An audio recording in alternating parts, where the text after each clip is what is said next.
Aliyekuwa katibu wa chama cha TNA Onyango Oloo leo amehama chama cha Jubilee na kuingia ODM. Oloo alipokelewa rasmi na kiongozi wa ODM Raila Odinga katika uwanja wa Kenyatta Grounds katika jiji la Kisumu. Amedai kuwa chama cha Jubilee ni ngome ya ufisadi, mbali na kwamba kimesaliti wakereketwa wake, kama anavyoarifu Rashid Ronald. Onyango Oloo na viongozi wengine wa kilichokuwa chama cha TNA kutoka kaunti 8 walijumuika katika ukumbi wa Public Service jijini Kisumu kutoa tangazo hilo muhimu. Little did I know, fellow Kenyans, together with the 11 other parties,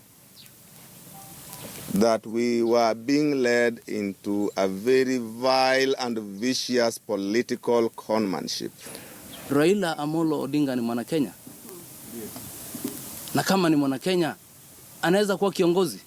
Ndio. Then mbona tusumbuke na mtu ambaye asikii malilio yetu? Baadaye alipokelewa kwa kishindo katika uwanja wa Kenyatta Grounds hapa Kisumu na kiongozi wa CORD Raila Odinga. Hapa jezi za chama cha Jubilee hazikuwa na bahati.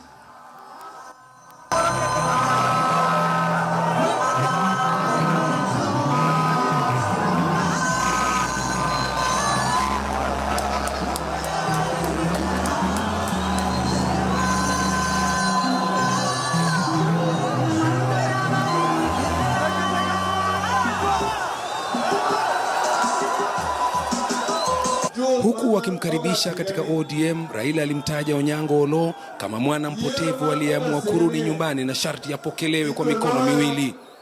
Onyango Oloo alikuwa mtetezi wa chama cha TNA hadi leo, na kwa wanaomfahamu hakusita kutumiwa na wakereketo wa chama cha TNA kupiga vita upinzani pale kulipoibuka masuala kadhaa nyeti, ikiwemo shutuma za ufisadi dhidi ya serikali zilizotolewa na upinzani.